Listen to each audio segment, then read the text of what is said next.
Happy Wednesday. Welcome into the CHGO Blackhawks Podcast.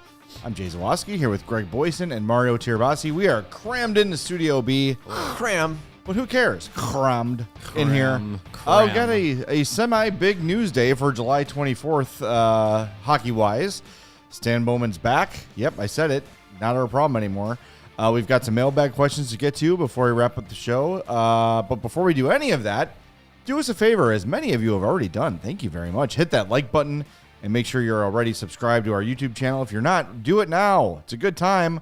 That way, when we come on, you're alerted and you know we're on. And we're here talking pucks and other things. So do that, podcast listeners. We love you too. Make sure you're following or subscribe, whatever your app calls for. And please take 38 seconds to leave us a 5-star review on Apple Podcasts and or Spotify. Very, very helpful. Fellas, it was a matter of time. Stan Bowman was reinstated by the NHL on July 1st. Today, July 24th, he was named... July 10th. 10th, thank you. Today he was named... it said 10 in my head, but I only said the one. Weird. He was named the GM and Vice President of Hockey Operations of your Edmonton Oilers. So there you have it. It was bound to happen. He is back in the NHL. Yeah, well before July, there were, connections between Bowman and the Oilers. And as soon as, Jeff Jackson made it known that he didn't really want to be the GM long term, it was kind of the inevitable part of the redemption tour of Bowman and Quenneville. And, Quenneville was tied to potentially the Blue Jackets job for a while. Their names just started circulating because in hockey, you can only hire the same 60 men forever and ever. It sucks because, I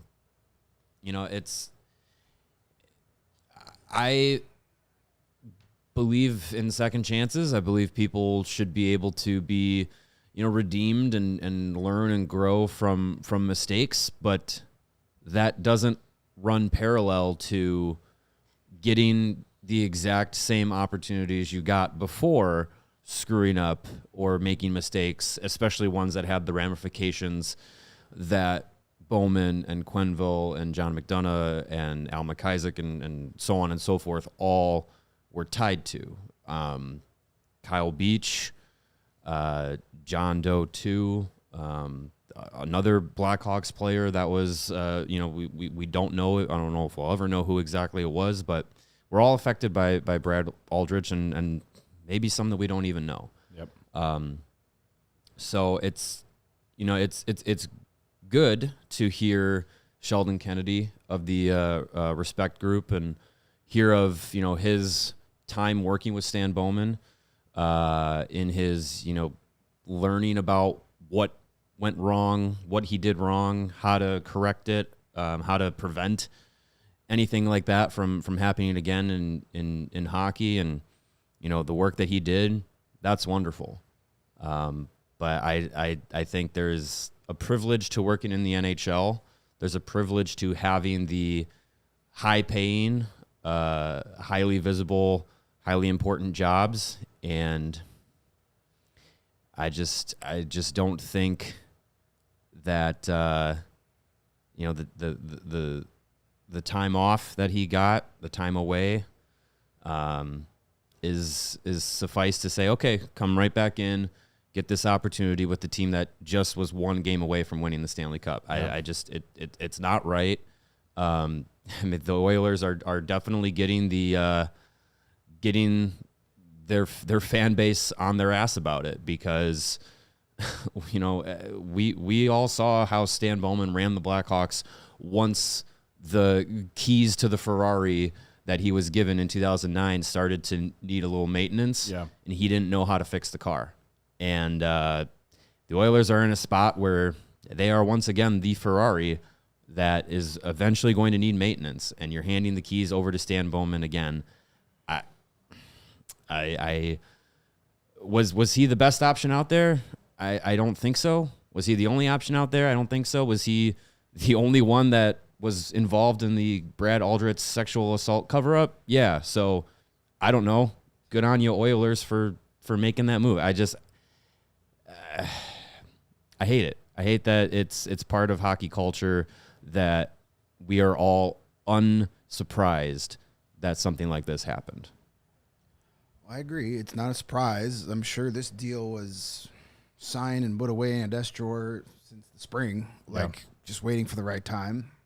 I mean, everything you said is spot on, Mario. Like, everybody deserves second chances, redemption. Listen, I've screwed up a lot in my life when I've needed to redeem myself dozens of times, but never to that type of degree. But I'm all for a second chance, but maybe work your way back to this type of thing before just getting a top job again. There's other candidates out there, I think, but he's got the name, he's got the names on the Stanley Cups.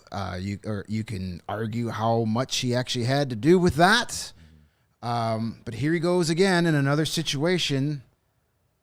But where he's going to walk in right. They made some really nice moves in Edmonton. They secured some depth there. They're going to be a Stanley Cup favorite again. Mm-hmm.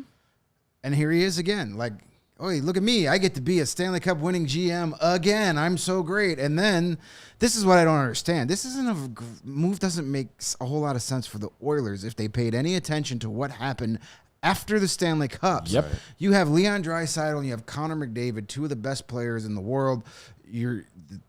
All your hopes hinge on those two guys. And now they get the next summer, it's Draisaitl, and the summer after that, it's McDavid up for new contracts, and you're going to have Stan Bowman be the guy, give him a contract. Are you idea. high? Yeah. That's not going to end well. They're going to stay there. They're going to get overpaid, and you're not going to be able to put any team around them because they're going to have no movement clause, and they're just going to get given whatever they want. And so you have all that, but it is clearly obvious the Edmonton Oilers do not care how they are viewed in the court of public opinion. No. They went out and got Evander Kane when no one would touch Evander Kane because of all his off-ice issues and alleged wrongdoings. And then, hey, Corey Perry's available. He's reinstated. Let's scoop him up immediately. Who cares why he's available? He's available. And then, there's Stan Bowman. Like, they don't care. And if they win a cup next year, they're going to think it was all worth it. And their fans will think it was all worth it. They may be outraged today. Some of them might be mad today. But if they win the Stanley Cup next June, not a single Oilers fan is going to give a rat's ass about any of those guys past. Well, and guess what? The Oilers know that. The Oilers decision makers know that, we're going to take some heat right now for this hire. And it's going to be the news cycle will come and go. People will forget about it.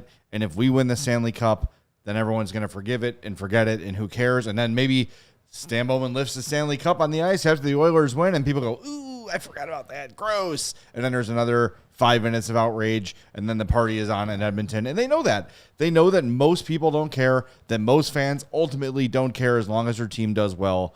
Look, you guys have absolutely nailed the off-ice part of this thing.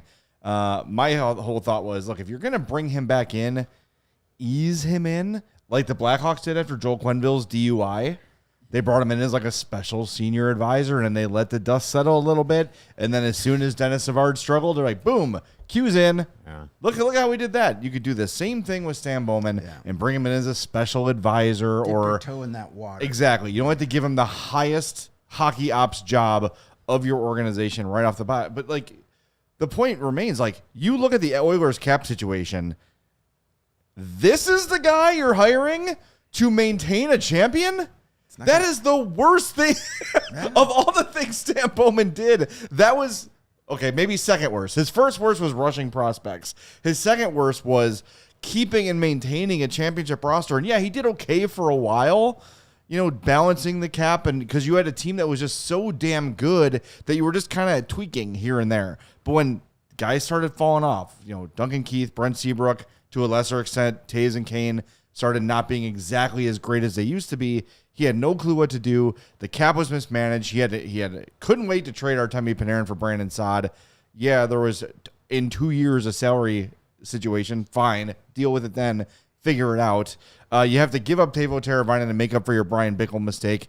You rush Henry Jokiharju, you rush and then give up on Gustav Forsling, you rush Kirby Dach, you hire Jeremy Colliton. I don't know how the Oilers are looking at this and going, can't wait. If it's Joel Quenneville, I get that. I get why the Ass Jackets might say, you know what? We're a pretty low-profile NHL team, and yeah, we're going to catch some heat for this, but there's no question that Joel Quenneville knows how to coach and knows how to make a team a winner. That I would understand. It would be a little grosser to me than the Bowman thing because of the power rankings at the time of 2010 when the Brad Aldrich scandal was going on. But at least with Quenneville, you can say, well, this guy is a Hall of Fame coach, one of the greatest of all time, so of course someone was going to hire him. Stan Bowman? You're going to put yourself through this PR nightmare for Stan effing Bowman? Winning, he's got. What are you doing? Just goes to show you, once you get your name on the Stanley Cup as an executive or coach, you have a job for life. Mm-hmm. And being the son of Scotty Bowman has opened up so many more doors for him than his actual, ability at his job. I mean, he came into a perfect situation here in Chicago, had a young team that was, ready to win, and he didn't have to do a whole lot. But then when the hard work got here, it was not pretty. So, I don't know. See what happens in that. Maybe he's learned from his mistakes. Everybody's allowed to learn from your mistakes. Maybe he'll do differently. Are you talking about the cover-up or the way he ran a hockey team? Because he's got to learn from both of those. Yeah. Well, he's got a shot to go 2 for 2. Most fans in Edmonton want to hope he learned from his awful handling of the salary cap and development mistakes. So time will tell, but the Oilers don't win the cup this year. Good luck to you. You're running out of chances here. Good luck. What do you? I mean, you got to pay Draisaitl. And McDavid makes 12.5 for this year and next. Mm-hmm. Draisaitl is going to get at least that, and then McDavid's getting a raise. Yeah. Unless he says, like, you know what, I'm an awesome guy. Just pay me what you were paying me, and I'll stick around, which is a possibility. Sure. Maybe give him and Draisaitl matching deals like the Hawks did for Taves and Kane all those years ago. Yeah, and all those playoff series they won once those deals kicked in. That's the thing. As we talked about last week. And again. And then maybe another, let's see. Does Bouchard need a new contract? Trying to find who's it. Maybe year. Is Sam Bowman going to sign Cody Ceci to an 8-year extension? He absolutely would. He absolutely would. He's going to find a way to pay Darnell Nurse more money. Yeah, exactly. We're just going to, here's a bonus for the hell of it. Screw that Draisaitl guy. I want to give Darnell Nurse more money. I mean, Evan Bouchard's going to need a new deal after next year. Yeah. And he's going to get a huge raise. Paid. Yep. Yeah. All right. So I think we've discussed the off-ice thing and the nuance of this a lot. But for those people tuning in to us for the first time, first of all, welcome. Thank you for being here.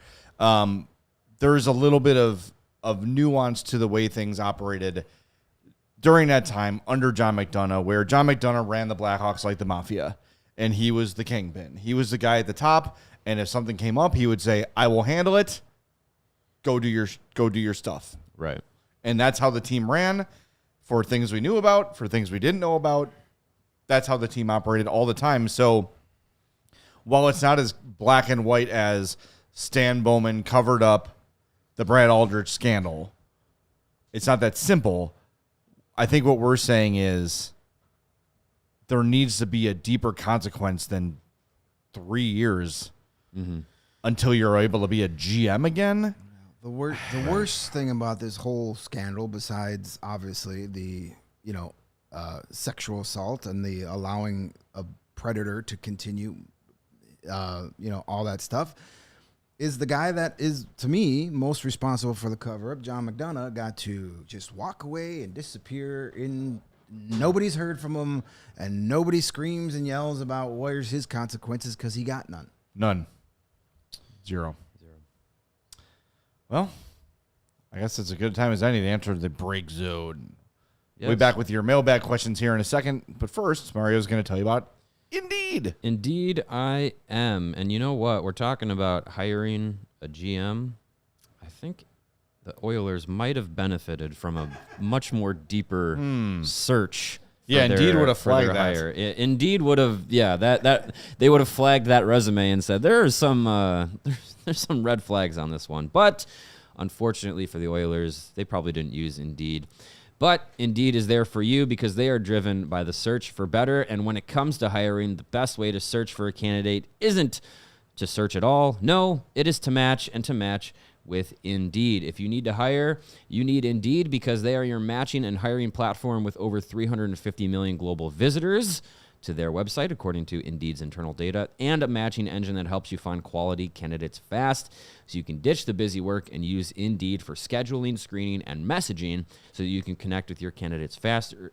And Indeed doesn't just help you hire faster. 93% of employers agree that Indeed delivers the highest quality matches compared to other job sites, according to a recent Indeed survey. And in the 1 minute of time that I've been talking, there have been 23 hires made on Indeed, according to their data worldwide. So congratulations to those 23 on your new jobs. All listeners of this show will get a $75 sponsored job credit to get your jobs more visibility at Indeed.com/AllCity. So all you need to do is go to Indeed.com/AllCity. That's ALLCITY right now, and support our show by saying that you heard about Indeed on this here CHGO Blackhawks podcast.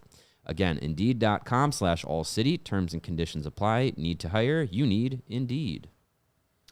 And after you get your excellent employee from Indeed, you're going to want to wear a pair of awesome sunglasses because your future is going to be extremely bright. Super bright. And our friends at Shady Rays will have you covered with premium Polaroid shades that won't break the bank.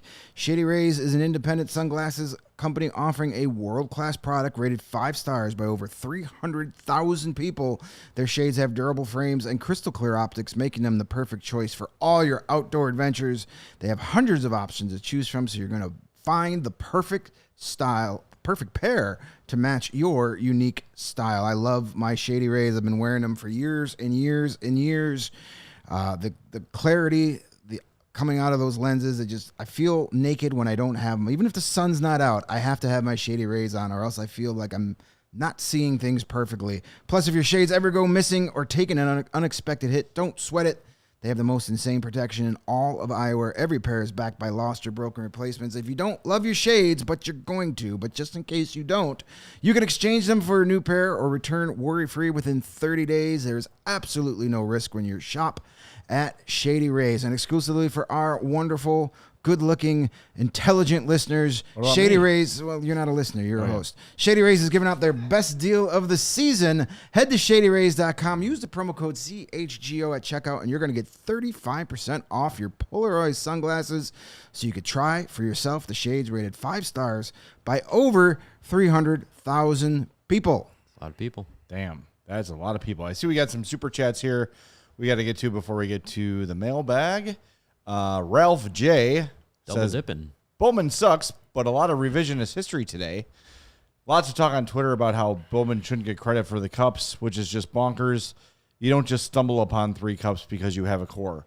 I agree with that. I think that Stan Bowman, first of all, the fan base needed a villain during the dynasty era, and because he's a Nepo baby, there's no doubt about that, and because he's not an old hockey player, and he's not gruff, people didn't like him, but I think he did a pretty good job of keeping that core consistent winning for a while. Then in 2015, he lost his damn fool mind and was trying his damnedest to keep the window open, and if you just go back to that Brent Seabrook contract and then everything after that, pretty much everything was a bad move. Pretty bad. Pretty much everything. Like, sure, there were a few like here and there. We're like, okay, fine, they break even, whatever you want to call it. But he pretty much screwed the pooch from that 8-year extension for an old-ass declining Brent Seabrook, of which he played 4 of those years, by the way.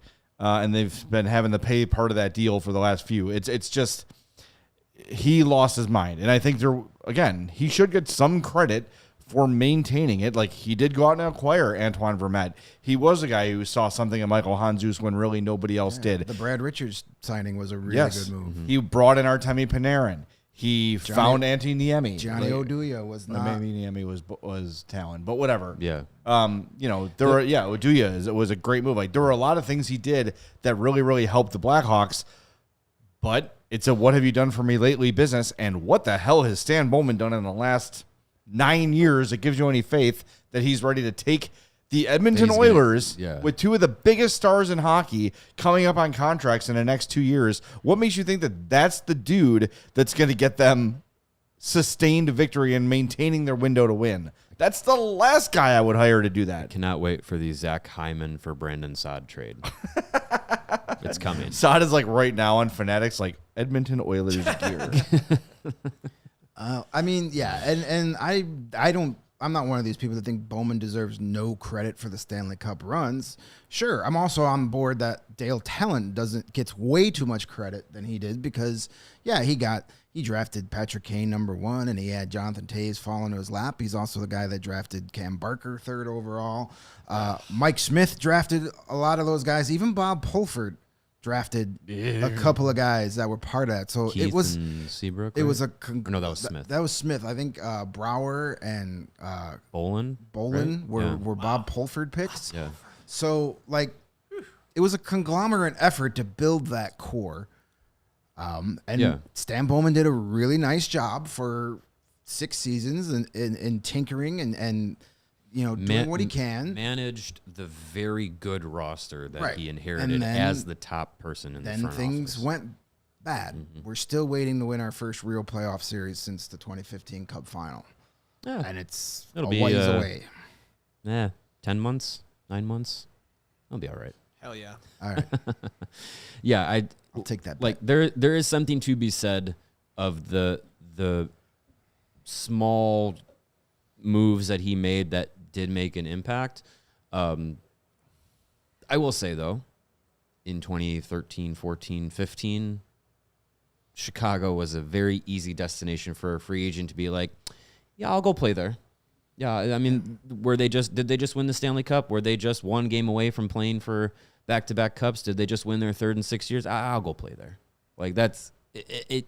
I will say the free agent market to go to Chicago is a lot different than it is now, where you're like, well, they're kind of building something. And Connor Bedard's nice. Like, no, if you have a roster full of those Hall of Fame caliber guys and multiple cups there, it makes Chicago a huge destination. But he did manage those teams and those personalities. That makes a big difference. But it's not a 100% on his shoulders that those cup runs came about. Anyways. Yeah.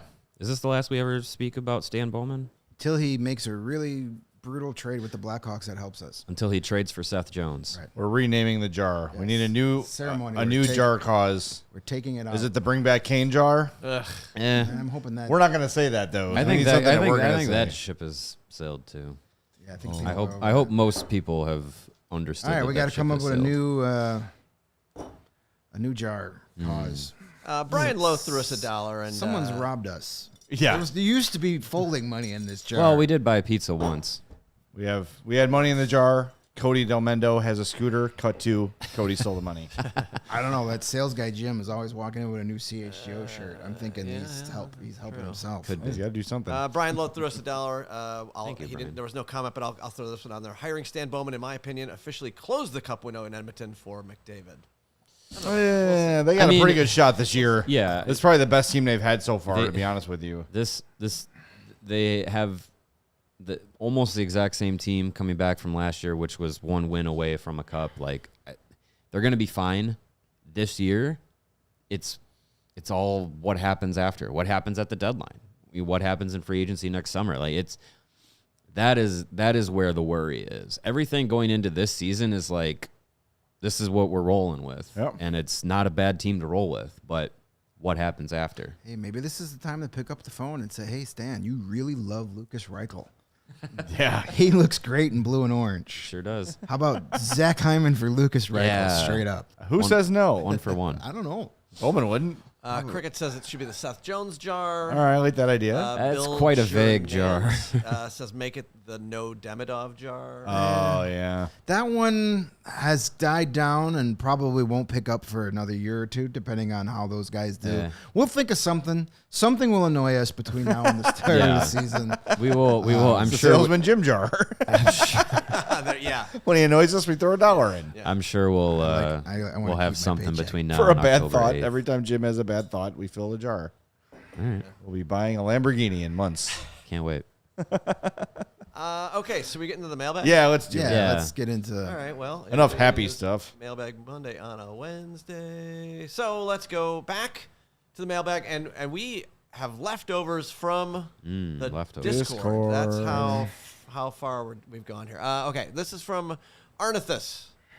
With the 100-year anniversary of the Hawks coming next year, what is the craziest thing you ever saw in their 100-year history, good or bad? That is a very open-ended question. Well, I mean, 17 seconds has to be on the top of that list. Yeah. I mean, that was like movie.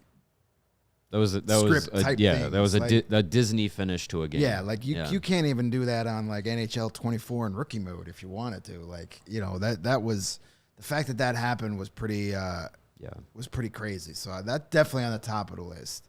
Yeah, that's probably. I think Charlie Gardner winning the Stanley Cup and then dying months later. You saw that? It's pretty crazy. I didn't see it, but it happened in the 100-year history. Yeah, right. We can't just talk about stuff we saw. There's a lot of history to this team. That's true. Yeah, I'd say 17 seconds. How about an 8-year contract extension for Brent Seabrook? Yeah. The Scott, Nate, and someone else brought it up too. The Scott Foster game, Bill and Oh, that's and pretty Nate good. saying the Scott. Yeah. I mean, that is just a wild story for the way that it happened. Just the fact that he was playing at Johnny's, and then the Blackhawks call him and say, "Hey, Anton Forsberg tried to hit a header in the pregame soccer game and hit his head into the wall," or I don't know what happened. I don't know if that's true or not, but Let's just go he's with not it. available, Sounds so come sit on the bench. And then Colin Delia, who was preparing to be the backup for the game, so he took the lion's share of the warm-up pucks and I think he was coming off of playing the game before. He goes out in the third period with like dehydration and cramps, and then Scott Foster comes in and makes all, was it seven or eight saves? Yeah. On the Winnipeg Jets, like that was, and to secure the win. The Like, fact that that the was Jets wild. only had 7 shots in like 18 minutes. Yeah, is it was crazy. it was like How are you not most of just the third period. blasting slappers from the red line Yeah, at that for point. real. Yeah, Yeah. that was great. I think the Bill Mosienko hat trick in 21 seconds has to be Pretty on good. that list. Pretty good. And the fact that he almost had a fourth goal in 40, it would have been 4 goals in 45 seconds had he not hit a post. That's definitely on there. That's great. I mean, we were the Glenn Hall consecutive games streak 500. played over 500 Yeah. straight games, all like never coming out of a game as a goalie. I know it's a different era, but that's pretty insane to think those about are these days. two records that I don't think will ever be touched. No, not even close. We were inches away from Jonathan Toews and Patrick Kane ending their Hawks careers with game winners. You had Kane blast that slap shot that didn't count because the Hornet sounded, point and Jonathan 1 Toews second. gets a breakaway that gets like toe saved. Yeah. You're inches away from those two guys ending their Hawks tenures with just spectacular moments. That would've been But they awesome. began them a lot pretty of fun. spectacularly. Yeah, they did. Toews scored on his first shift and his first shot. Just like Frank Nazar. That's right. I'll go with Doug Wilson's hair. That's the craziest Just the thing I ever craziest saw. thing that it's still. It's a work of art. He just removes Beautiful. the helmet. He never. That's why he never wore a helmet. doesn't need the have joke. to. Yeah, he didn't need have it. to. It's all product. All right, let's see. One quick one before we get to the break zone, which is coming up shortly here. Blackhawk 63 for Mailbag Wednesday. How odds that Katie doesn't offer Cole Gutman a contract next offseason since he's arbitration eligible next year? I mean, sure, he's arbitration eligible, but what are the odds that Cole Gutman's going to be a player that goes into arbitration with leverage? I Yeah, think he's not going to cash out or anything. I like Cole Gutman. He's a good guy. He's a nice little AHL player, and I think that's all he really is. He just got passed up by another draft class. Yeah. I don't think there's much of a future here for him. He's a nice guy to root for if he plays 5 or 10 games with the Hawks this year because of, maybe there's injuries and he needs to come up. That's fine. Great, but Yeah. if he's back next year, it's going to be again It'll be like AHL type deal. Like a two-way league minimum or close to league minimum deal. Like that's, and look, like there's plenty of guys that play their entire, professional hockey careers mostly playing in the AHL, and they make a fine life out of it. He's had problems staying on the ice too. He's had injury problems. If he could not cement an NHL roster spot last year, it ain't happening. It's not happening. Yeah. That's the opportunity was there. All right, more from the mailbag coming up next on the CHGO Blackhawks podcast. Hey, make Ray Chrysler, Dodge, Jeep, and Ram your number one draft pick this summer. To find the perfect new car for you this July, shop a wider selection of vehicles at Ray Chrysler, Dodge, Jeep, and Ram, and score new lower prices across their huge inventory during the Make This the Summer event. For a limited time, lease the new 2024 Jeep Compass Latitude Luxe for only $189. I love the Jeep names. They're so ridiculous. Or shop over 125 vehicles priced under $20,000. Let the amazing team at Ray Chrysler, Dodge, Jeep, and Ram help you land the perfect vehicle at the perfect price, because with Ray's Price Promise, the numbers you're hearing now are the same prices you could expect to shop in-store and online. That's because Ray's Price Promise means no price changing, no add-ons, no hidden fees, no shenanigans. Since they prioritize affordability to their customers, hurry in the Ray Chrysler, Dodge, Jeep, and Ram today and shop one of Chicago's largest inventories, then drive home with more money in your pocket than you'd expect. So if you're in the market for a new vehicle, you have to check out the team at Ray Chrysler, Dodge, Jeep, and Ram, because they're the only team we recommend. Visit them today on Route 12 in Fox Lake. For more information, head on over to raycdjr.com. They've been serving the community since 1963. That was a long time ago. With all that money you save on your Ram, blow it on gambling. Blow it on sports wagering with our friends at Circa Sportsbook. And you know what? I mean, double it. You're not going to lose as much there, but you're going to win as much. You're going to win more. They got those tight money lane splits and the low hold model. Their games at Circa, or games, strive to be a minus 110 split on a Circa Sports menu, unlike other sports books, which may use the evil minus 115 or 120 splits. Circa Sports keeps as little money as possible on large markets bets like futures and golf tournaments, especially compared to other books. And Circa Sports will not limit you based on your winnings. Everybody has the same limits, unlike other books who limit winning players. That's not fair. Boo. You don't stop me when I'm losing. You shouldn't stop me when I'm winning. They encourage bettors to download and explore all sports betting apps available, compare the lines, and are confident that more often than not, you will choose Circa Sportsbook, and you should, because their customer service is amazing. There's real people behind the brand, not chatbots. Everything's being run by the same team that runs the Circa Sportsbook at Circa Resort and Casino in Las Vegas. We saw it for the draft, and it was very, very cool. Slap fight happening. Whoosh. Awesome. Download the Circa Sports Illinois app at circasports.com/Illinois-app to sign up today. Also be on the lookout for Circa events, watch parties, and tailgates, and are with us for all Cubs Friday 120 clubs. And if you or someone you know may have a problem with gambling, call 1-800-GAMBLER. That's 1-800-426-2537. Text GAMB to 833-234 or visit areyourreallywinning.com. I'll be honest, I can't get over the craziest things question. I feel like I'm misremembering this, but do you remember Enrico Ciccone? Hell yeah. Of course. I loved him. Member of Canadian Parliament. Who could forget? I loved him. I swear to God, I remember him trying to go into the crowd to go after an old man. Am I misremembering that? I don't remember that. I don't remember that at all. Did that. You're thinking of Mike Milbury in his shoe. Speaking of number 39s, Enrico Ciccone. There you go. Yeah. Good old number. Now, that would be a jersey I would like to find. I did. An old Enrico Ciccone Hawks jersy. That'd be fun. You think they exist out there in retail? If anyone had one, it would have been me. So maybe Enrico is very active on the social medias. Maybe send him a message. Maybe he's got an old one. Can we get a jersey for your set? With him Yeah. on Twitter once. We'd love to get an old jersey for your hilarious. set. I don't know. Maybe I'm misremembering that, but I swear to God that happened. I don't know if anyone else knows. Well, you know what? If anyone's going to do it, it's probably him. Yeah. I like that he wore like short, stubby gloves so he could throw them off faster. It's the best. I'll never forget, though, love like, him. there's one year where he scored like 2 goals in the first 3 games, and Matt Foley's like, he's on pace for 70 goals. He finished the year with 2 goals. Yeah, right. Exactly. 2 goals. And All right. 233 penalty minutes. Still rocking and rolling with Discord questions. This one comes from Rooney. Rooney. Potential Top 10 Thursday. What are your biggest what-ifs in Blackhawks history? They could be good. What if the Hawks had picked 1-2 in the 04 lottery or landed Jack Hughes in 2019? Or never traded Chelios to the scary. What if the Hawks traded Kane for Miller or signed Parise in 2012? Oof.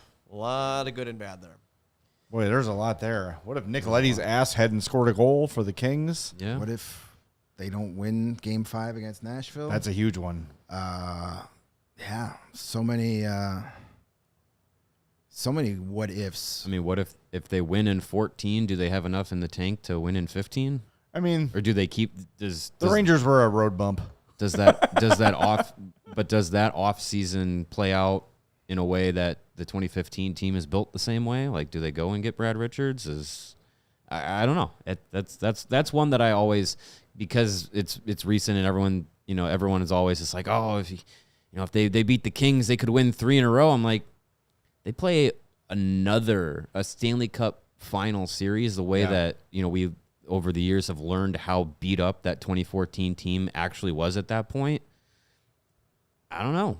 Maybe there's some ramifications into the 2015 season that it's not the same. Who knows? Well, I mean, Ramifications. we talk about it too. Like, not only if they don't win Nashville Game 5, do they obviously not win that cup probably, or the other side of it is if they're eliminated in the first round, like you're probably able to keep Dustin Byfuglien and keep some of these guys for longer because they're not demanding the big contracts that they earned with great playoff performances. So there's the butterfly effect freaks me out. I don't like thinking about it because it's just like, I love it. Like, boy, one decision just alters the history of time and space.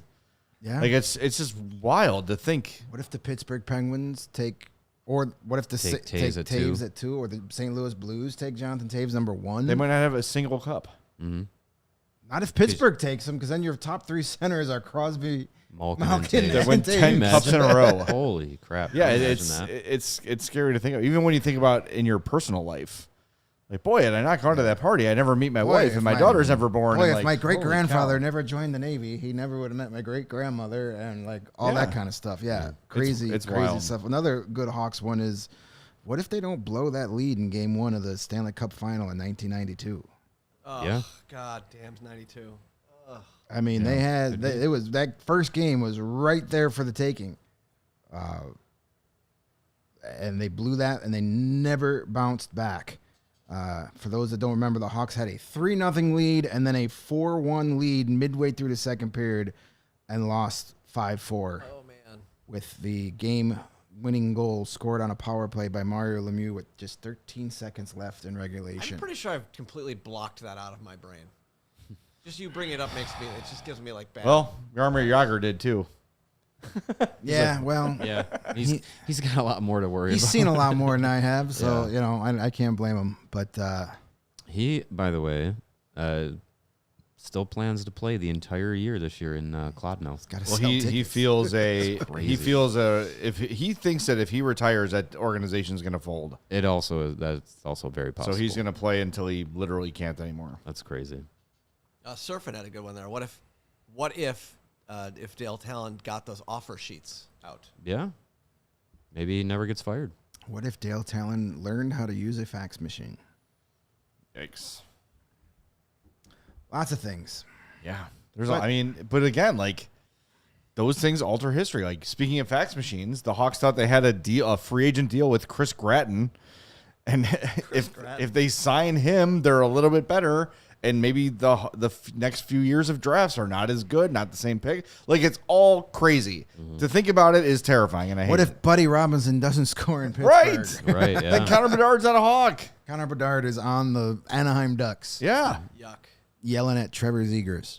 Well, yeah, let's just not think about that. All right, last one from the Discord from, or wait, did we do this one? No, we did not. Chino? Nope. We did not do He this had one. more than one. they He or double she dipped. had more than one question. Okay, I don't think Gary Thorne or Bill Clement get talked about enough as being such amazing commentators. They're the sound of my childhood with hockey. Where would you rank them as commentators from all time? I mean, they're up there. I'm right there with Nicocino, Gary Thorne, and Bill Clement. Like that was the era of national broadcast hockey that I grew up with. They were the voice on the NHL video games. Gary Thorne on a national hockey broadcasting scale. I put him behind Doc Emmerich as number 2. I love honestly, Gary Thorne. I put those two. I put Thorne and Clement above Emmerich and Olczyk. Yeah. I just think that Gary Thorne sounds like a big game. Yeah. When you hear that voice, there's gravitas there, and I love Doc Emmerich. Doc Emmerich is, without qualification, the nicest man I've ever met in sports. I love the guy. His calls are great. He is also, speaking of soundtracks, the soundtrack of the Dynasty, really, when you think about it. Yeah. But Gary Thorne and Bill Clement sounded like big games. They had great chemistry. They just go together. It's like peanut butter and jelly. Like they just sound great together. Silky smooth, professionals, clearly knew and loved the game. They were and remain my number one hockey national broadcast of all time. Does he still do Orioles baseball? He's like 80, I think. I think he does a little bit, but not all of it. 76. Oh. Yeah. He can run for president. He's too young. Very good. Man, I would love if there was like a way to bring back those two guys to do NHL 25. That'd be awesome. That'd be so cool. I would You can't love it. replace James Cebulski. Who? James Cebulski. Yeah, that guy. Not me. My daughter hears that. She's like, did they say your name? I'm like, nope, that's not me. Yeah, Gary Thorne was awesome. He was also the He was a White Sox announcer for a while. yeah. I was gonna say he was also the voice of MLB 2K for a very long time. Yeah. As far as video game work goes. Yeah, but he worked for the Sox for a while. I'm old enough to remember when he did. I think he was the radio play-by-play guy for the White Sox. Him and John Rooney, was it? Rooney. Yeah. Yeah. There was a this year he like stepped in and did like a high school broadcast for like his like grandson's high school or something like that. Nice. And there's a clip on it. I'll retweet it for fun's sake because we need something fun on Twitter today. But yeah, awesome to hear him. Even now, he's still got it at 76 years old. Yeah. Okay, back to the mailbag. Now we are into our Twitter questions. And Hey. This one is from @SkiJax. Brad, he asks, with the current hole at the second center position, do you see the spot as Frank Nazar's to lose? Besides Athanasiou or Dickinson, who could fit there if not Nazar? Also, make the #Rockford Files segment happen this season. Yeah, that's a good good idea. That's a good name for it. Yeah. I wouldn't say it's Nazar's to lose, but I definitely think there's a reason that it's available. It's Nazar's to win. Yes. I'll say that. Yes. I think there is going to be a ton of roster competition, and it is going to be harder for the young guys to just inherently make this roster compared to last year, which is a good thing. I think Jason Dickinson as the second center on this team is probably the better idea. But if Nazar comes out this summer and training camp and preseason and wins the roster spot and fits into that role, then more power to him, because that's going to take more to make this team this year than last year for these first year guys. Right. So if he goes in there and takes that spot, wonderful. But I'm on the side of it's probably going to be Jason Dickinson to start the year, which is fine. Jason Dickinson is a fine second center. Yeah, and hey, maybe this is exactly where we want to be because, wasn't second line center the biggest hole on the championship Blackhawk teams? Maybe Every good Stanley Cup team don't have a second line center doesn't have win a second Stanley center. Cup. We got him right where we want him. Yeah. But I agree. Nazar, he's going to be given every opportunity to make this team out of camp. And you know what? If he's not one of the 13 best forwards out of camp, that just shows you how much this team has improved from last year. Yeah. So we'll see how it goes. I also don't know if it's, I don't know. I don't know if it's as cut and dry as is he one of the best 13, because I think, yes, he is. But I think, is he ready to be the number 2 center? Because sure, he's going to be better than Pat Maroon probably, but that's not the role you're asking him to play. Yeah, and maybe get him some time on wing for a while before, putting him in center. Yeah, he could full time. That's true. He could also make the team and play primarily wing, and that's fine too. Not every guy who plays center in college and junior and the minors is a full-time center in the NHL. Yeah, you have a lot of options this year. A lot of guys that can jump in and take face-offs if you need it. So lots of flexibility and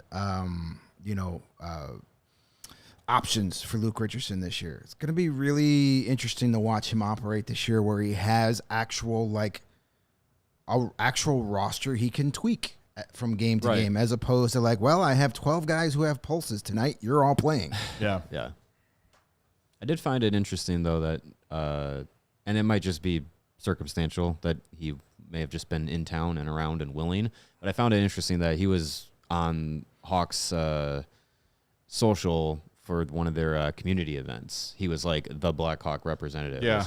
It was cool to see. I mean, that's a guy that they can certainly sell. Oh, yeah, for sure. Yeah. All right, let's stay in some line questions here. James Schulte asks, what do you think of a third line of Hall, Dickinson, Mikheyev?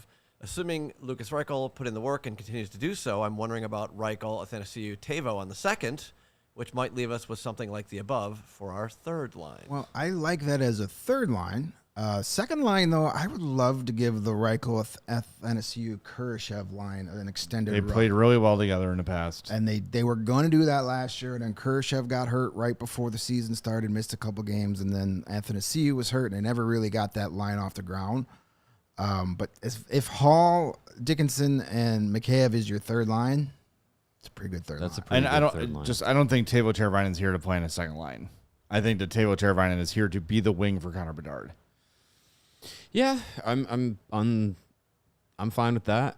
If Kurashev and Bedard's chemistry is still building and really good, and you want to keep those two together, you can do that too. I think the luxury that they have this year is that Kurashev from last year to this year became a top 6 option for this team as it's currently constructed.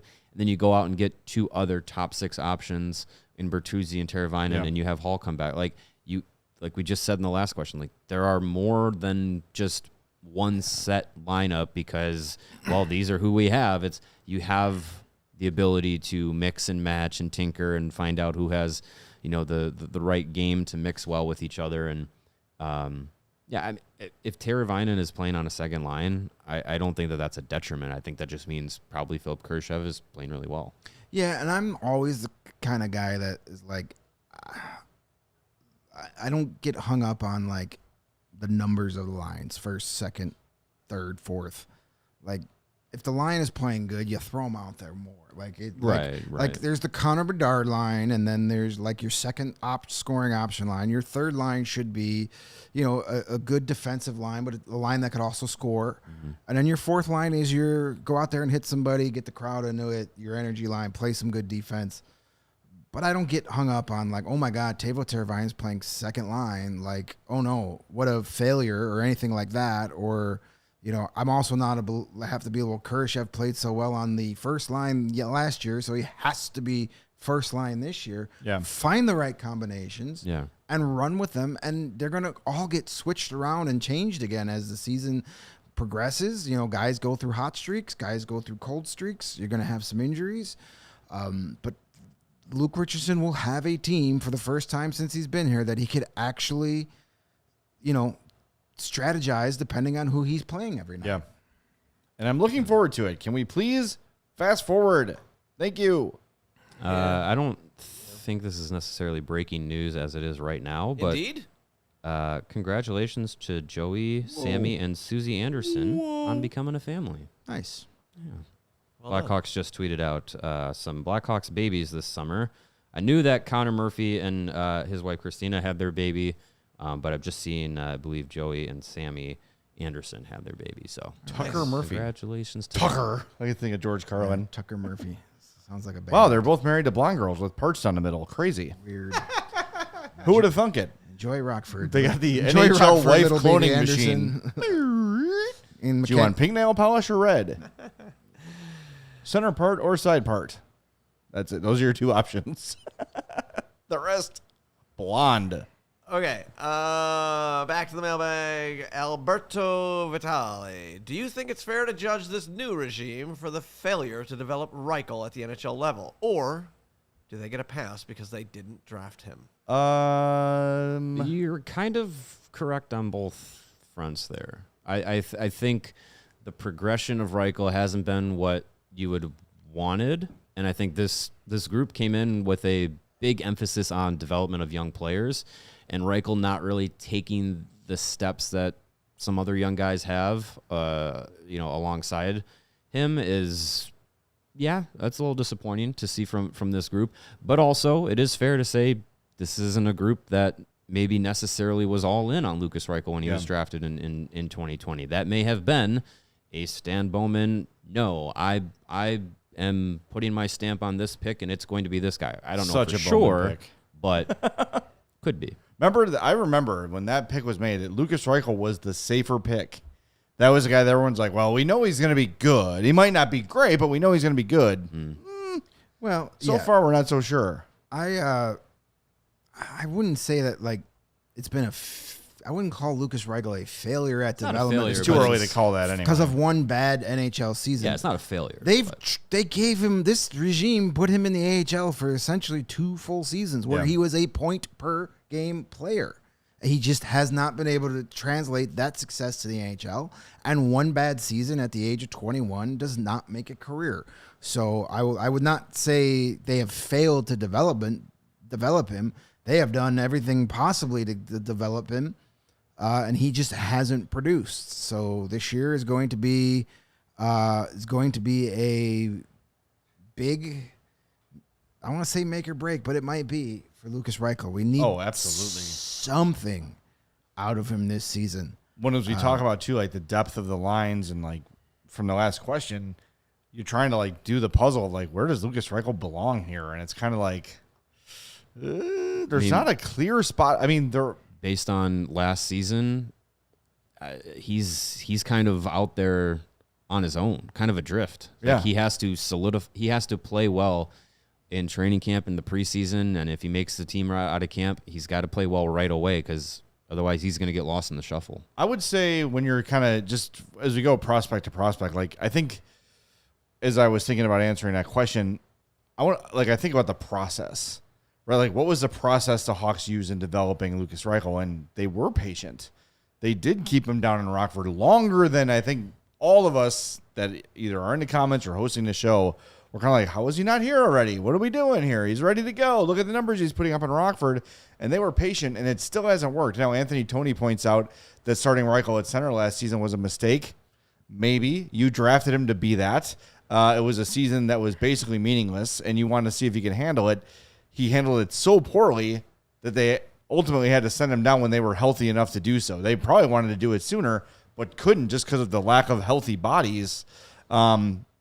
But it's not like they rushed him. It's not like they couldn't wait. It's not like they Bowmaned him. Right. They took their time in developing him. So and he played his first year after the draft still in Germany. Right. And then came to North America. Yeah. So he had more runway to develop than I think most other people would have probably given him. Yeah.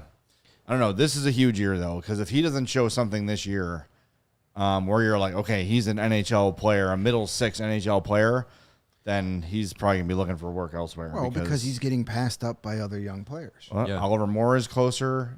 We don't know what Nazar is going to be, but he's already passed him in a depth chart. You could probably argue that Boisvert and Vanacker have passed him in a depth chart already. Yeah. Like when you're looking 3-4 years down the road. Look at the Rockford roster this season. How many recent draft picks are going to be playing there? Those are all guys that can pass Lukas Reichel in the organizational depth chart if Lukas Reichel doesn't produce this year. Yeah. So, there were a lot of excuses to be made for him last year. The playing at center, but the bottom line is he did not produce, and he cannot do that again. And if he does, then, it's time to move on. Talk about the butterfly effect. Picked one spot after Lukas Reichel at number 18, Dawson Mercer. He's turned out to be a good player. And picked in the second round, also out of Germany, JJ Peterka. So hopefully Reichel pans out. Would be nice. Well, the one thing, though, like, if we were still in the last regime and still trying to, like,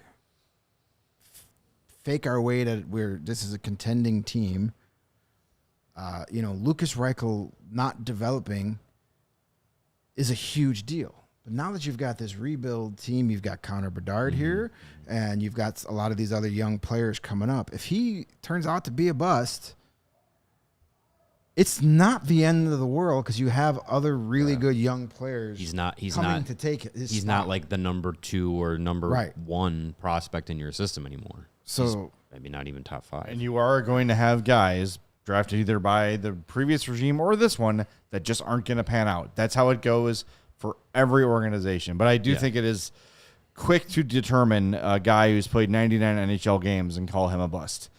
Like, it's just, it feels like he's been here forever, but if he has another game this year, another season this year of, 60 to 70 games and less than 20 points, then I'm ready to move on. You've got your answer. And he's gotten opportunities to play with Connor Bedard last year. He's gotten opportunities to play with NHL guys last year and will again this year. And if he's doing the same thing, you can move on. Obviously, the Blackhawks still believe there's something there, or else they wouldn't have brought him back for 2 years. They would have said thanks, but no thanks. So they're hanging on, and that is a low risk, high reward deal they gave him. So hopefully, this time next year we're talking about a great rebound season, and hopefully a 40-point season would be excellent. that would be I would take it. fine. That's fine. I'll take 40 points. Hey, we got a couple more questions to go here, but why don't we take a timeout and do a like spike here real quick? In 3, 2, 1, hammer that like button for us. We got to get those numbers up. We appreciate everybody that's hit it so far, but please, if you're watching us live, hit that like button on the YouTube page. If you're going back and watching on YouTube, you can do it too. Just click that thumbs up button right underneath the play button, and let's get those numbers up before we wrap up the show here. Why don't we do 2 or 3 more here, Law, before we wrap things up? All right, let's do a couple fun ones here to end the show today. Okay. First from, let's do this one. That's from Charlie Hargrave. He was referencing our golf event. So it says, if each of you had to fill a foursome with 3 current Blackhawks, who are you taking? Am I trying to win or am I trying to have fun? Yeah, that's my immediate thought as well. Well, I don't know how good any of these guys are at golf. I know they're all better than me. I'm going with the latter myself. I'm going to try and have fun. All right, I'm taking Foligno for sure. Foligno's in my foursome, yes. I'm going to say Foligno, Nazar, and Nazar gets very excited on the golf course. We know that. Foligno, Nazar, and you know who I feel like I would have a fun time with? Jason Dickinson. He seems like one of those guys that would in a golf setting be a lot of fun. I don't know how good he is. Serious. I don't know how good he is at golf, but I feel like that he's the guy who's going to chuck a putter once around. I've chucked a putter. who hasn't? I would do Foligno. I would actually have Seth Jones in my foursome because I think Seth Jones has his personality that none of us actually see, and I think Nick Foligno is the guy that brings it out of him. I think true. Watching Nick Foligno just get on the nerves of Seth Jones for 4.5 hours would be a treat. Yeah. And my third guy, I think Peter Mrazek would be fun to go I agree. golfing And he'd with. bring Peter Check with him. Yes. He would. Yeah. He could kick soccer balls at him. Save this one. Foot Smoke one golf. off the tee. Foot golf would be fun. Yeah, I don't know. How have you not? None of you have said Bedard. I want to.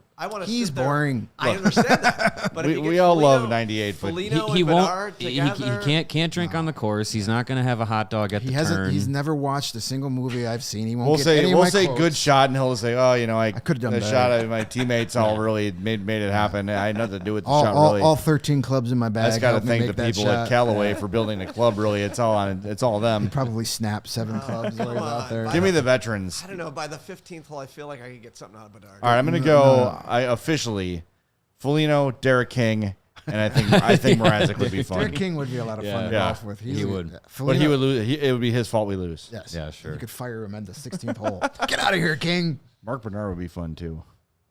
I bet he would. That'd be see. All right, let's end it with this one from All right. Scott, Iowa, 23. With the Olympics starting, they start on Friday.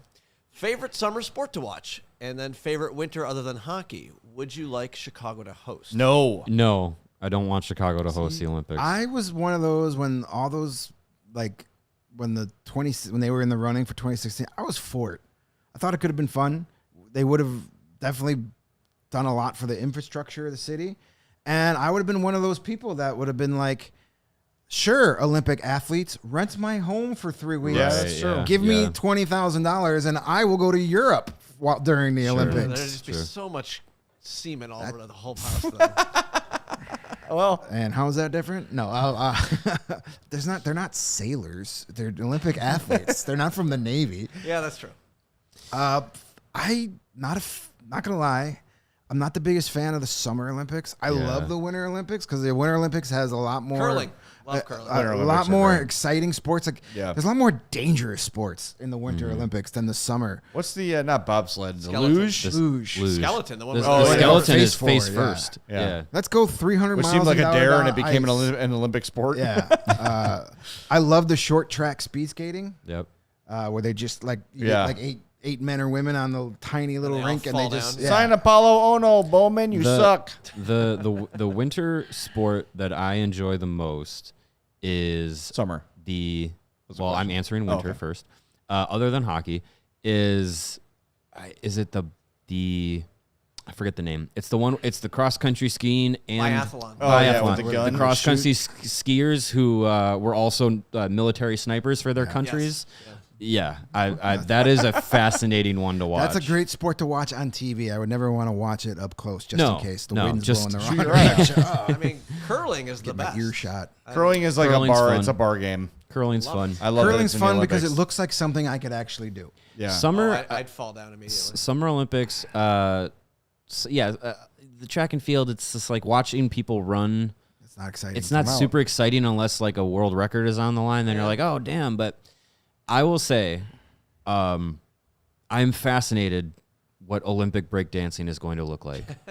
That's a thing. That is a thing. This Someone doing a starting robot for an starting extended this period year. of time. I am fascinated to see what it's going to look like. Breakdancing is an Olympic sport, but women's softball is not. That makes no sense. Thank you.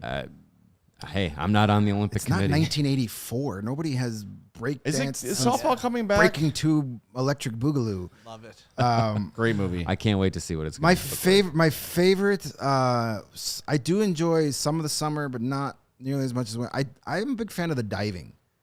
I think the diving Diving is cool. especially like the high no the, splash. Like damn. the high platform crazy. diving is cool. Yeah. That takes a lot of guts. The synchronized diving is awesome. Yeah, that's Wait, stuff. there's and I don't mind the swimming. Some of the swimming can be fun. It's fast paced. Yeah. It's in very tight little like 30-second packages. That's about all the attention span I have for it. So Right, yeah. stuff like that is okay. Wait, the women's team, the synchronized diving women's team, I believe their names are Cook and Bacon, which I think Are they really? Oh, give them the gold right now. I know I tweeted about this. Yeah, Oh, I'm- Cook and Bacon. That's awesome. Yeah, and I'm like, Does fully Charlie on board. sponsor? I hope. their swimsuits? I hope he does, does. Yeah. But yeah, the awesome. synchronized diving is cool. Is snowboarding still in the Olympics? Yeah, In the Yeah, winter? oh, yeah. Yeah. Shout out to Sean White. I would say That's Mountain summer Dew, baby. games. I do like. My mom is like an Olympic fanatic, so we would always mine. watch the gymnastics, the women's My mom gymnastics, did. which We were used to always tape very the cool. gymnastics. Simone Biles is going to be amazing. Yeah. I'm gonna be tuning into the gymnastics to show my daughter, just to be like, this is what gymnastics is. This is how you make me proud. Nothing less will do. yeah, no pressure, but go do that. I've never liked gymnastics just for probably for the fact that my mom and sister loved it. So growing up, like in a house that had one TV, when that came on, that's what you had to watch, and yeah. you didn't want to, as like a 6-year-old, 10-year-old boy, you don't want to watch gymnastics. I'm going to go ahead and disagree with you. When I was a 6 to 10-year-old boy and the women's gymnastics were on, I was a very happy young man. I knew that was coming. 6 to 10, no. 14, I lightened up a little bit. Fair enough. Well, you were all the same age. Fair enough. Yeah, exactly. Wasn't All right, we creepy got at all. some super chats to get before we leave. Just Young Dangle, 99 cents. I've felt a growing emptiness in my life the last month or so. I think I know what's been troubling me. I haven't called for a Kaner return. So, hashtag bring Kaner home 2025. You know, just because he gave us $1 doesn't mean we have to read it. There you go. He pays his fines. I Thanks for the guess. buck. We appreciate it. All right, we're going to be back tomorrow. We still got a bunch more. Actually, we did pretty good today. How many do we have left? If I'm not mistaken, we have 1, 2, 3, 4, 5, Oh, okay. 6. I mean, that's half a show. We'll At spread them least. out. And we should do a top 10 Thursday tomorrow. We should. Should we What do is something Thursday? fun? Or we What could do do... we No, nothing but boring. Someone and suggested pain- the 10 worst painful. Stan Bowman moves. Oh, no. I'm Let's done just- talking. let's let it sit. I'm No. done It is talking about Edmonton's Stan Bowman. problem It's- now. That is Edmonton's Goodbye. problem. We have taken the jar is label just a off the jar. The jar, official tape. and we have put. We're like the guys, the government men's at the end of the Yes, Raiders of the Lost Ark. Yes. Yeah. What does he say? Fine men, or good men, or what does he say? Who's got the ark? I just But remember. whatever. We've Put him in the. Put it in the box. Put him in the crate. Yeah. The crate is going into the giant warehouse. With all the And other hopefully crates. we will never make Kingdom of the Crystal Skulls where it accidentally gets re-seen. What a terrible movie that was. So yes, no Stan Bowman top 10 How about, or bottom 10. How about top 10 Olympic hockey moments or something? Because the Olympics are on Friday. But Yeah, it's but it's Summer Summer Olympics. Olympics. Summer Olympics. Yeah. I'm just trying to help. Well, we could talk about this off air, I guess. Yeah, let's have a production meeting off the air. Nah. There's no space in this office. All right, well, hit the like button on your way out, and we'll be back tomorrow at 2:30 one way or another with some fun top 10 lists, and we'll probably wrap up the mailbag then. So please join us then tomorrow at 2:30 right here on the CHGO Blackhawks Podcast. We all silly like the mayor.